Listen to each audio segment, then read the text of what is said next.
Locked On Podcast Network and Odyssey present Locked On Sports Today. The Sam Ehlinger era begins this week for the Colts. And the bullpens have been cooking for both teams. So who will have more clutch hits in the World Series? The Houston Astros or the Philadelphia Phillies? We'll get to Bailey Zappe supplanting Mac Jones on Monday Night Football in a moment. I'm Peter Bukowski, starting your day with the can't-miss stories and biggest debates in sports. You're Locked On Sports Today.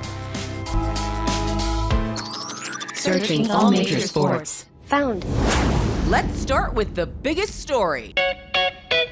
The Indianapolis Colts shocked the NFL world on Monday when Frank Reich told assembled media that Sam Ehlinger would be the quarterback for the Indianapolis Colts moving forward. Yes, Matt Ryan is injured, but that is not the only reason that this move is being made. This team at 3-1 coming off a loss to the Tennessee Titans. Joining me now, Jake Arthur from Locked On Colts.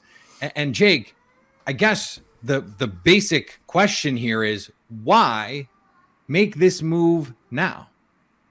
Yeah, I'm a bit surprised. There's been plenty of fans that have been calling for this, but those of us in the media have said, yeah, maybe that'd be nice as a change, but it's just not going to happen. You know, Frank Reich and Chris Ballard are both on the hot seat, and so taking away a 15-year veteran quarterback who gives you some security for a total unknown seems like a real wild card to play. But, you know, right after the game on Sunday, Frank Reich said, Matt Ryan is our quarterback. You know, there's a conversation with Jim Harbaugh later that night. Funny how tones change after that, right? But no, this team has not gotten off to the start that they hoped for or expected at all. And they're trying everything at this point. New offensive line combinations all the time. Deion Jackson is more involved now as a running back with Taylor and Nyheim Hines. And now, why not inject a new quarterback into it? I'm not sure if it's like a job-saving move or just we either see what this kid has and he's going to be a pretty good quarterback moving forward, or he locks us into a nice draft pick. You know, there's so many possibilities. It's a huge unknown. This, I think, raises an important question about Chris Ballard's process, right? He has gone the bridge quarterback route for the last 4 years, essentially. And so now that you're staring down a season in which you're probably not going to win that many games with Sam Ehlinger. And so, what do you think? How does this move now change at all the way that you view the approach from Chris Ballard and by extension, Jim Harbaugh going the bridge quarterback route rather than, say, drafting and figuring it out? Yeah, the bridge quarterback route's clearly not the way, obviously, anymore. And when they traded for Matt Ryan, I think it was under the assumption that this offensive line was going to be pretty good, and it has not been.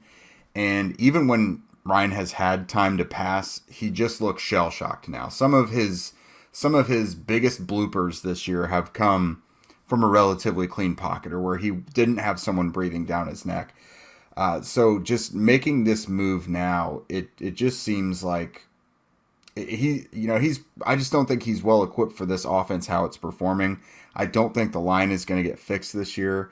And being an older quarterback who's never really been known for his feet, it's time to get someone in there who can ad-lib a little more and, extend plays and find the guys downfield. And I mean, the Colts offensive line was terrible in the preseason, as you would expect. And Sam Ehlinger, he got rocked several times, but he balled out. Like, he was a star during the preseason despite being under constant duress. So if it's going to happen, why not see what he can do during the regular season? So how does this change the way that you view the path forward for the Colts? If this is going to be a season where you're trying out a young quarterback who has never really gotten a chance to play in the NFL, then that changes, it seems, the way that this organization views this team. You go get Matt Ryan, you're saying, we think we can compete now. We're a playoff team. You were almost a playoff team, if not for, a loss to the Jaguars in week 18 last year. But this feels like an admission, hey, we're further away than we thought.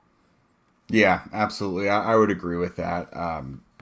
This seems like an act of desperation, honestly, because I think they knew just from the last few years they were staring at 8-1 by the end of the year.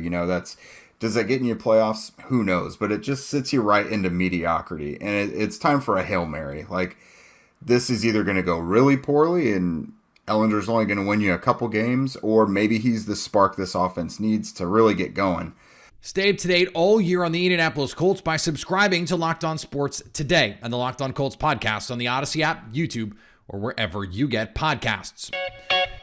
Thanks for making Locked On Sports Today your first listen. Coming up, who will win this upcoming World Series? The obvious favorite Houston Astros or the plucky underdog Philadelphia Phillies? Here's what to look for on BetOnline, your number one spot for all your gambling needs. Here's a few lines from tonight's early season slate of NBA games. The Detroit Pistons on the road against the Washington Wizards.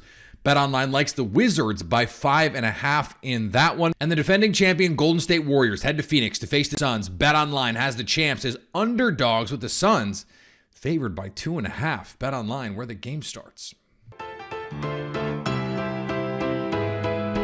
Mac Jones played 3 drives for the New England Patriots on Monday night and then found a seat on the bench. Bill Belichick chose to replace him with Bailey Zappe, who would then lead the Patriots down the field for a touchdown. The rest of the night didn't go quite as well for Zappe, and yet Mac Jones never re-entered the game. Could be a changing of the guard. What started as a foggy night in Foxborough becomes a disastrous night for the New England Patriots as they fall to the Chicago Bears 33-14 at Gillette Stadium in Foxborough, Massachusetts. Monday Night Football, the Patriots fall to 3-4 on the 2022 season, and it'll be interesting to see where the team goes from here, especially at the quarterback position. Mac Jones originally gets the start, coming back after the 3-game shelving because of the high ankle sprain. Mac didn't fare so well in this one, folks. 2 series, 2 3-and-outs, and then a disastrous interception leads the Patriots to go to Bailey Zappe, who ignited the crowd for a brief period after leading the Patriots to back-to-back touchdown drives. However, as the game wore on, Bailey struggled as well, committing 3 turnovers, very difficult time at the line of scrimmage, and the New England Patriots just could not muster anything offensively. But the story on this one, folks, really was the defense. Chicago rushing for 243 yards as a team, dominating the line of scrimmage, and Justin Fields continuing to make plays with his legs and also make plays on passing plays. New England Patriots right now have a lot to cover and a lot of questions to answer, especially with the 5-2 New York Jets looming on the horizon in Week 8. We'll continue to break it all down for you each and every day this week on Locked On Patriots, proud part of the Locked On Podcast Network. Subscribe and download wherever you get your podcasts. Your team every day. A big move for the New York Jets. They have acquired James Robinson, running back from the Jacksonville Jaguars. Tony Wiggins from Locked On Jags saw this move coming.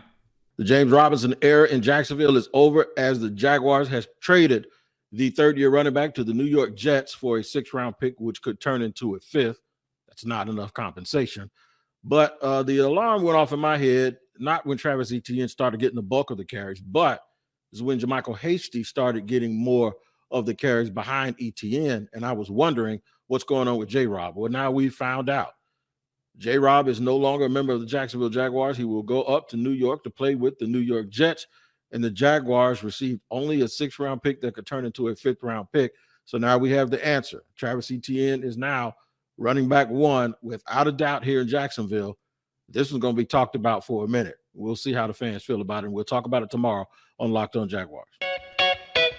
In an interview with ESPN's Malika Andrews, NBA Commissioner Adam Silver said that he believes the incentives to tanking have diminished. Between the flattening of lottery odds to adding the play-in tournament, Silver sees few reasons to tank for high-profile prospects, including French phenom Victor Wembanyama. You're dealing with a 14% chance of getting the first pick, Silver said. A 14% chance is better than a 1% chance or a no percent chance, but even in terms of straightforward odds, it doesn't benefit a team to be the absolute worst team in the league.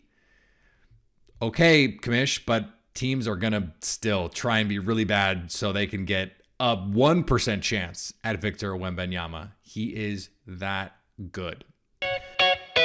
The Michigan and Penn State football team got into a halftime shouting match in the tunnel at Michigan Stadium during their game on October 15th.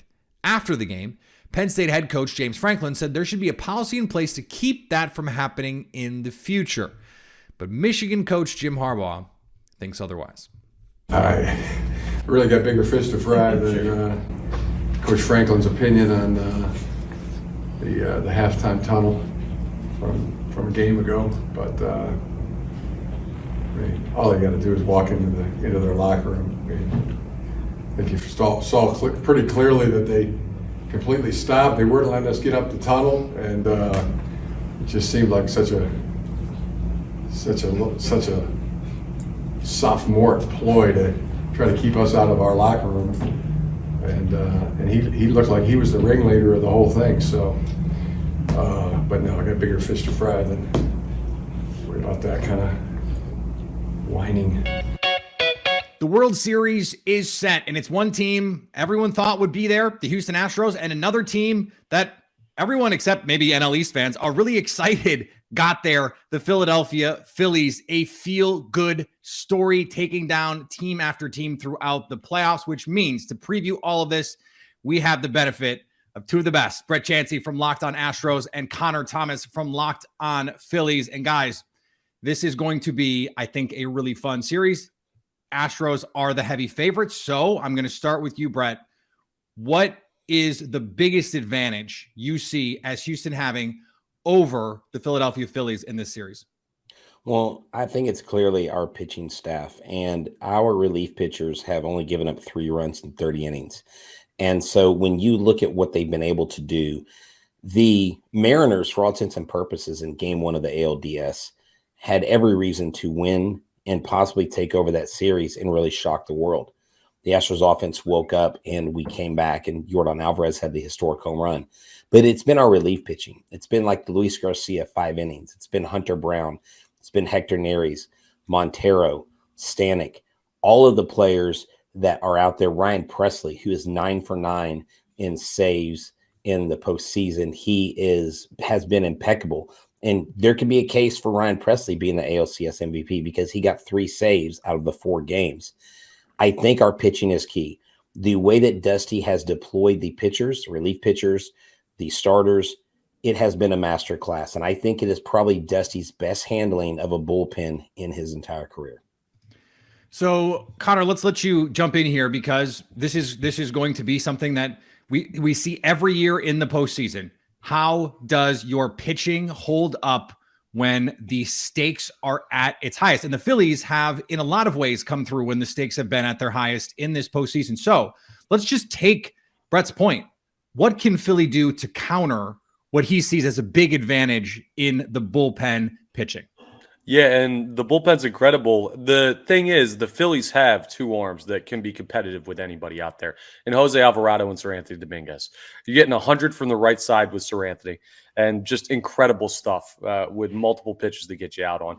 And then Jose Alvarado only has 2 pitches, but they might be 2 of the top 10 pitches in baseball right now, with 102 potentially out of the left side and a cutter that's unbelievable and seems unhittable for any lefty on the planet. So it'll be those 2 guys that'll have to run the show. The depth isn't quite there, which is a problem. But if you can get to the 8th inning, the Phillies are a really, really tough team to beat.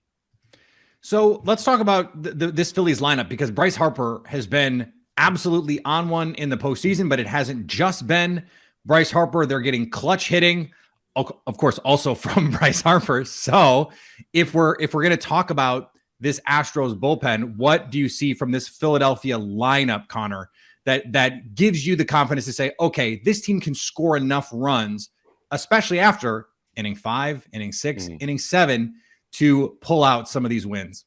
Yeah, well, here's the thing. Bryce Harper is the best player on planet Earth right now, and he's absolutely unbelievable. So anytime he comes to the plate, you feel like you have a chance for something special to happen. And you saw proof of that in Game 5 with the late home run. But outside of him, this team has been really good in clutch moments at grinding out at bats, especially some of the young players. Bryson Stott has had some really huge at bats, pitch count wise, and just feeding gaps over and over. Brandon Marsh has had a rough NLCS, but in the DS, he had some huge at bats against some really good Braves pitching out of the bullpen. They have just the guys that aren't going to get you the big hit very often still are going to give you really big at-bats, and that they're going to see 7 or 8 pitches and foul a bunch of stuff off regardless of result. So that's the saving grace of this lineup of the guys who are not the big names. They're at least going to trouble you with the pitch count if they're not the ones getting the big hits. Stay up to date all year on the Houston Astros by subscribing to Locked On Sports Today and the Locked On Astros podcast on the Odyssey app, YouTube, or wherever you get podcasts. Coming up, who are the guys not named Yordan Alvarez that will deliver big hits for the Astros in the World Series? Brett, when you look at this Astros lineup, certainly, I mean, when you win over 100 games, you got to be able to hit, and this team can absolutely do that.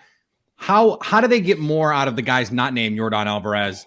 And certainly Jose Altuve, they've got plenty of other guys who can hit, but how do they maximize this lineup against, as Connor mentioned, some guys that throw some serious heat, especially in that bullpen?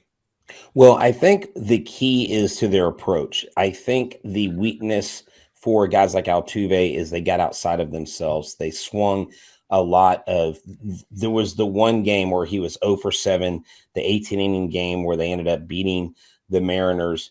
But of the 25 pitches he saw, 18 of them were outside of the zone, and he didn't hit a single one of them. He maybe fouled 1 or 2 off. He only fouled off 2 of the, or he only hit 2 of the 8 pitches that were in the zone, and he was trying to do too much.